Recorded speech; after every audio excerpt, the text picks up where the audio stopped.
نعبد و نصلی علی رسول اما بعد اعوذ باللہ من الشیطان الرجیم بسم اللہ الرحمن الرحیم لا جناح علیہن فی آبائہن ولا ابنائہن ولا اخوانہن ولا ابناء اخوانہن ولا ابناء اخواتہن ولا نسائہن ولا ما ملکت ایمانہن واتقین اللہ ان اللہ کان علی کل شیء شہیدا ان اللہ وملائکتہ یصلون علی النبی یا ایہا الذین آمنوا صلوا علیہ وسلموا تسلیما۔ ابھی آپ نے سورہ احزاب کی آیت 55 اور 56 کی تلاوت سماعت فرمائی۔ ان آیتوں کا ترجمہ اور تفسیر اس طرح ہے: لا جناح علیہن فی آبائہن ولا ابنائہن ولا اخوانہن ولا ابناء اخوانہن ولا ابناء اخواتہن ولا نسائہن ولا ما ملکت ایمانہن واتقین اللہ ان اللہ کان علی کل شیء شہیدا۔ آیت 55۔ ترجمہ: عورتوں پر کوئی گناہ نہیں کہ وہ اپنے باپوں کے بیٹوں کے بھائیوں کے بھتیجوں کے بھانجوں کے عورتوں کے اور غلاموں کے سامنے ہوں۔ اے عورتوں، اللہ سے ڈرتی رہو، یقین مانو اللہ ہر چیز پر اچھی طرح سے گواہ ہے۔ یہ تھا ترجمہ سورہ احزاب کی آیت 55 کا تفسیر۔ کن عزیزوں سے پردہ نہیں؟ اوپر اللہ نے عورتوں کو اجنبی مردوں سے پردہ کرنے کا حکم دیا تھا۔ اس آیت میں فرمایا کہ وہ ان قریبی رشتہ داروں کے سامنے ہو سکتی ہیں۔ سورہ نور میں بھی انہی لوگوں کو مستثنیٰ فرمایا تھا۔ سورہ نور کی آیت 31 میں عورتیں اپنی زینت ظاہر نہ کریں، ہاں شوہروں کے باپوں کے، خسروں کے بیٹوں کے، شوہروں کے بیٹوں کے، بھائیوں کے، بھتیجوں کے، بھانجوں کے، عورتوں کے غلاموں کے، ماتحتوں کے جو حاجت والے نہ ہوں، اور ان بچوں سے جو عورتوں کے رازوں سے واقف نہ ہوں، سامنے ظاہر کر سکتی ہیں۔ سورہ نور والی آیت میں اس آیت سے زیادہ لوگوں کا بیان ہے۔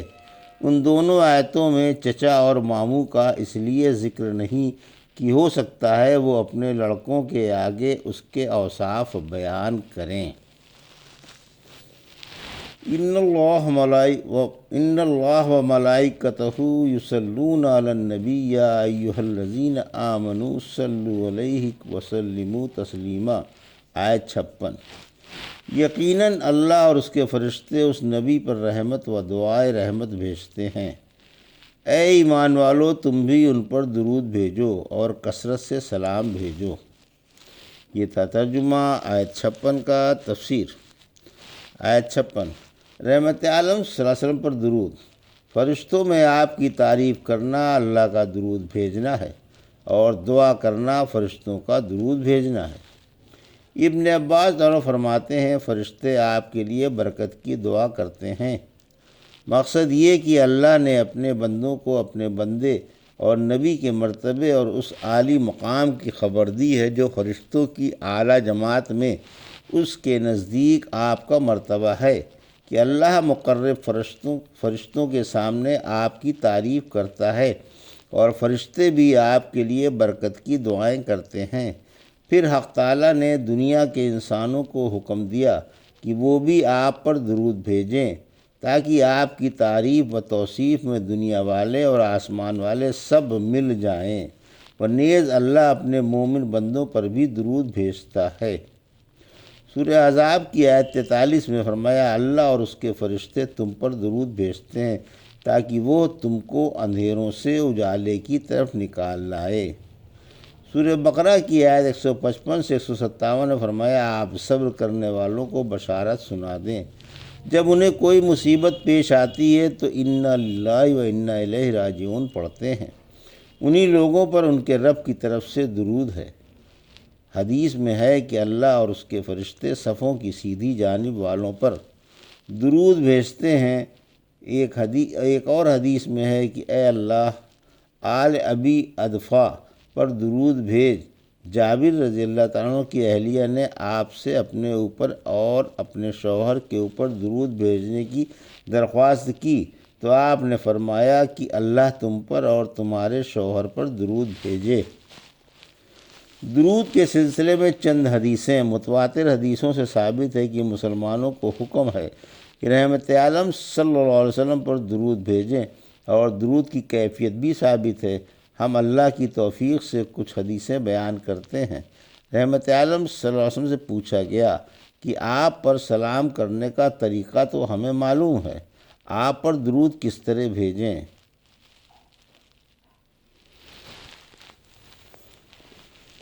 فرمایا ان الفاظ کے ساتھ بھیجو: اللہم صلی علی محمد وعلی آل محمد کما صلیت علی ابراہیم انکا حمید مجید، اللہم بارک علی محمد وعلی آل محمد کما بارکت علی ابراہیم وعلی آل ابراہیم انکا حمید مجید۔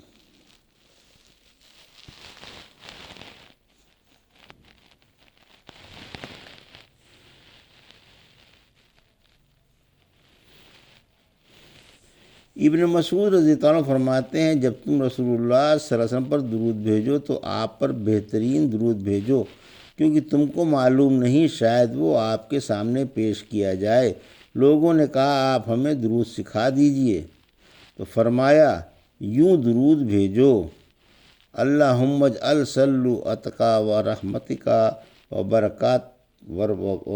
بارکت علی سید المرسلین و امام المتقین و خاتم النبیین محمد عبدک و رسولک امام الخیر و فائد الخیر و رسول رحمت اللہم واسع مقام محمودہ یقبض بہ الا ولونا والآخرون اللہم صلی علی محمد وعلی آل محمد کما صلیت علی ابراہیم وعلی آل ابراہیم انکا حمید مجید، اللہم بارک علی محمد وعلی آل محمد کما بارکت علی ابراہیم انکا حمید مجید۔ کیا آپ صلی اللہ علیہ وسلم کے لیے دعائے رحم جائز ہے؟ اس حدیث میں آپ صلی اللہ علیہ وسلم کے لیے رحم کی دعا بھی ثابت ہوئی، جیسا کہ اس کی تائید اعرابی والی حدیث بھی کرتی ہے کہ اس نے دعا مانگی تھی، اے اللہ مجھ پر اور محمد صلی اللہ علیہ وسلم پر رحم فرما اور ہمارے ساتھ کسی اور پر رحم نہ فرما، تو آپ نے فرمایا تھا تم نے تو اللہ کی وسیع رحمت تنگ کر دی۔ ابو طلحہ رضی اللہ عنہ فرماتے ہیں ایک دن رحمت عالم صلی اللہ علیہ وسلم تشریف لائے، آپ کے چہرے سے مسرت کے آثار نمایاں تھے۔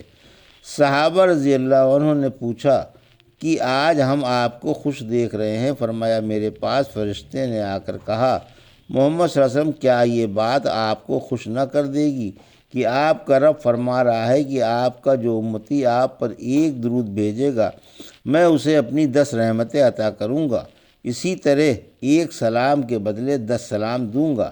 میں نے کہا کیوں نہیں؟ ایک روایت میں ہے کہ ایک درود کے بدلے 10 نیکیاں ملیں گی، 10 بدیاں مٹا دی جائیں گی اور 10 درجے بلند کر دیے جائیں گے اور اس جیسا درود لوٹا دیا جائے گا۔ رحمت عالم صلی اللہ علیہ وسلم نے فرمایا جس کے سامنے میرا ذکر آ جائے اسے مجھ پر درود بھیجنا چاہیے، جو مجھ پر ایک دفعہ درود بھیجے گا اللہ اس پر اپنی 10 رحمتیں اتارے گا۔ فرمایا وہ شخص بخیل ہے جس کے سامنے میرا ذکر آیا پھر بھی اس نے مجھ پر درود نہیں بھیجا۔ فرمایا انسان کو یہی بخل کافی ہے کہ میرا اس کے سامنے ذکر آئے پھر وہ مجھ پر درود نہ بھیجے۔ فرمایا اس شخص کی ناک خاک آلود ہو جس کے سامنے میرا ذکر آئے اور وہ مجھ پر درود نہ بھیجے۔ اس کی ناک خاک آلودہ ہو جس پر رمضان آئے اور وہ گزر جائے مگر اس کے گناہ معاف نہ ہوں۔ اور اس کی ناک خاک آلودہ ہو جو اپنے بوڑھے ماں باپ کو پائے لیکن وہ اسے جنت میں داخل نہ کرائیں، یعنی ان کی خدمت نہ کرے جس کے صلے میں جنت مل سکے۔ فرمایا جب تم مؤذن کو اذان دیتے ہوئے سنو تو جو وہ کہہ رہا ہے وہی تم کہو، پھر مجھ پر درود بھیجو، کیونکہ جس نے مجھ پر ایک بار درود بھیجا اللہ اس پر 10 بار درود بھیجے گا۔ پھر میرے لیے اللہ تعالیٰ سے وسیلہ مانگو، وہ جنت میں ایک ایسا مقام ہے جو اللہ تعالیٰ کے بندوں میں سے کسی خاص بندے کے لائق ہے، مجھے امید ہے کہ وہ مجھ کو ملے گا۔ پھر جس نے اللہ تعالیٰ سے میرے لیے وسیلہ مانگا اس پر میری شفاعت حلال ہو گئی۔ کیا نماز میں درود واجب ہے؟ تشہد میں نبی کریم صلی اللہ علیہ وسلم پر درود بھیجنا واجب ہے۔ اگر درود چھوٹ جائے گا تو نماز نہیں ہوگی، کیونکہ نماز میں درود کا واجب ہونا اور اس کا حکم صحابہ کی ایک جماعت سے منقول ہے، اور ظاہر آیت بھی وجوب ہی پر دلالت کرتی ہے، اور اس حدیث سے بھی وجوب ثابت ہے، نیز مسجد میں آتے جاتے وقت بھی درود کا حکم ہے۔ فاطمہ رضی اللہ عنہ فرماتی ہیں جب رحمت عالم صلی اللہ علیہ وسلم مسجد میں داخل ہونے کا ارادہ فرماتے تو درود بھیج کر اللہم اغفر لی ذنوبی وافتح لی ابواب رحمتی کا پڑھتے، اور نکلتے وقت بھی درود بھیج کر اللہم اغفر لی ذنوبی وافتح لی ابواب فضل کا پڑھتے۔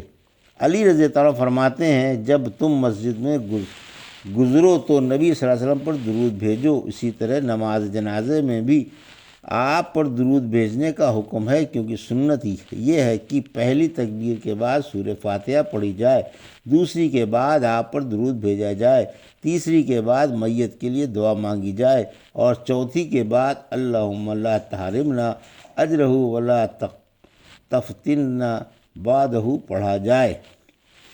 یہ تھا سورہ احزاب کی آیت 55 اور 56 کا ترجمہ اور تفسیر جو بھی آپ نے سماعت فرمائی۔ بارک اللہ لی و لکم فی القرآن الحکیم ونفعنا ایاکم بآیات الذکر الحکیم۔